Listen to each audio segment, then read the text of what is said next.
O seu filho recebeu o diagnóstico de dermatite atópica? E agora? O que fazer? Primeiro, a gente pode começar tentando entender o que é essa doença. O que é dermatite atópica? Ela é determinada geneticamente e essas alterações genéticas determinam alterações também de componentes da pele que fazem aí a regulação da perda de água transepidérmica. O que é isso? Da quantidade de água que a gente perde pela pele ao longo do dia. Certo? Isso vai determinar o grau de hidratação e o grau de inflamação dessa pele. Então, essas alterações nesses componentes que está deficiente nos pacientes atópicos faz com que eles tenham uma pele com mais tendência, com mais suscetibilidade a ficarem mais ressecados, certo? É uma pele que precisa de muitos cuidados específicos. Em geral, ela pode começar, a maioria dos casos começa na infância, mas ela pode começar também na fase adulta. É um quadro menos frequente, mas a gente também vê pacientes adultos, pacientes idosos abrindo quadro de dermatite atópica.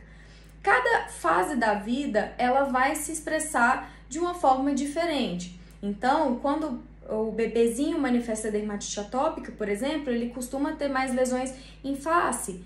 Quando está ali na idade pré-escolar, a gente já vê uma migração dessas lesões para as áreas que são mais características, que levam a gente a pensar com maior facilidade na dermatite atópica, que são as áreas de dobras, a parte da frente dos cotovelos e a parte de trás dos joelhos.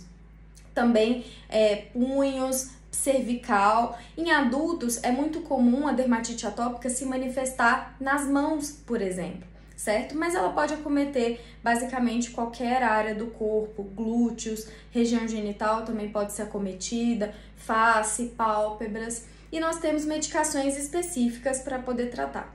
Antigamente, nós ficávamos muito limitados às medicações tópicas apenas, e hoje, com a evolução da ciência, nós temos disponibilizados aí pra gente medicações sistêmicas, medicações injetáveis, medicações orais para os casos de dermatite atópica mais grave.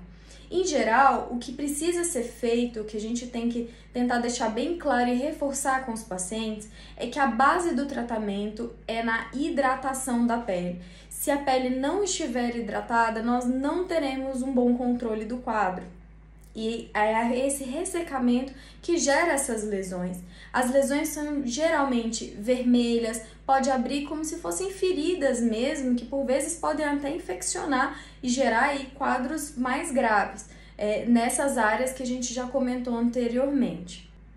Quando um dos pais tem uma alergia respiratória, como asma, rinite, bronquite, os filhos têm mais chance de ter a dermatite atópica. Quando os dois pais têm alergias respiratórias ou dermatite atópica neles mesmos, os filhos também têm mais chance ainda de ter, né, a dermatite atópica.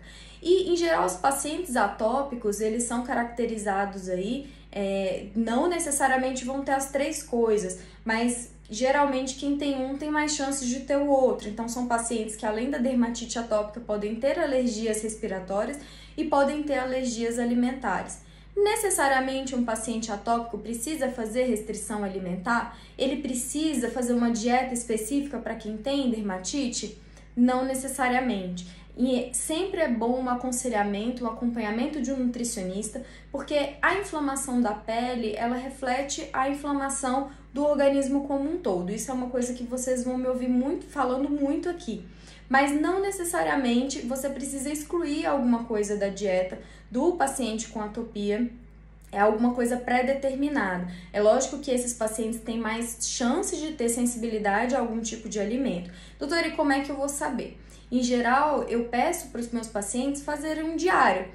Basicamente, as doenças crônicas, como a dermatite atópica, que é uma doença crônica, inflamatória, não tem cura, mas tem controle, e muitas das doenças que a gente vai falar aqui, vocês vão me ver falando a mesma coisa, o diário, ele ajuda porque a gente consegue entender o que para aquela pessoa pode piorar ou pode desencadear uma crise, né? Existem aqueles gatilhos que são os mais comuns que a gente conhece, como alterações emocionais, como estresse, ansiedade, mas também alterações climáticas, então períodos do ano mais secos, né, períodos de estiagem, pacientes atópicos tendem a sofrer mais, piora, descontrole das alergias respiratórias também pode fazer com que as lesões cutâneas se manifestem, Mas fazendo o diário eu consigo entender, anotar. Por exemplo, hoje foi um bom dia, eu estava bem, mas amanhã não vou estar bem mais. O que será que eu fiz? O que será que aconteceu? Será que aconteceu algum estresse? Será que aconteceu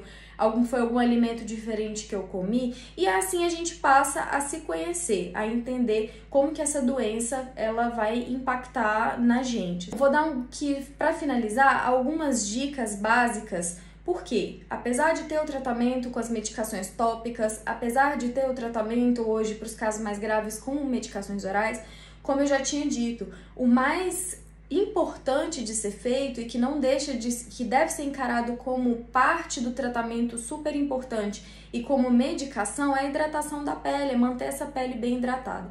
Então existem algumas medidas que a gente pode fazer que são simples, algumas pequenas correções aí de hábitos mesmo que podem ajudar bastante no controle da dermatite.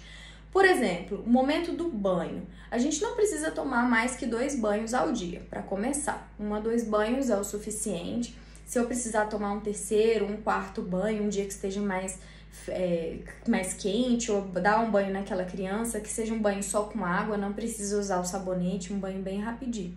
Banhos de 5 a 10 minutos, não precisa passar mais do que isso, então não vamos deixar as crianças brincando na banheira, não que o banho não deva ser um momento de descontração, ele pode ser sim, né, de interação com a família e de diversão, mas tem que ser rápido, é só durante o tempo mesmo para poder fazer a higiene daquela criança e pronto, tá? Nada de usar bucha, a gente vai pegar essas buchas e não vai usar mais, tá bom? É muito importante a gente usar um sabonete adequado, um hidratante adequado. Isso vai ser acordado com o médico em consulta, qual que é o sabonete, qual que é o hidratante mais adequado para aquela pele, que já é uma pele mais sensível, que é uma pele especial, que precisa de cuidados. Em geral, nós não prescrevemos nenhum tipo de hidratante que tenha cor ou que tenha perfume. Isso a gente vê sensibilizando ainda mais a pele desses pacientes, então a gente evita, certo? Então, para resumir, banhos rápidos, a água, evitar a temperatura muito alta, um banho morno, a frio, não precisa tomar banho gelado também. Sempre depois dos banhos e antes de dormir, hidratar a pele. 1 a 2 banhos no dia já é o suficiente, nada de bucha, certo, pessoal? Se foi interessante para vocês isso que a gente conversou aqui nesse vídeo, espero que tenha ajudado. E se ajudou vocês, se vocês conhecem alguém que possa se beneficiar dessas informações, compartilhe. Foi um prazer estar com vocês hoje, espero ter ajudado. Até mais!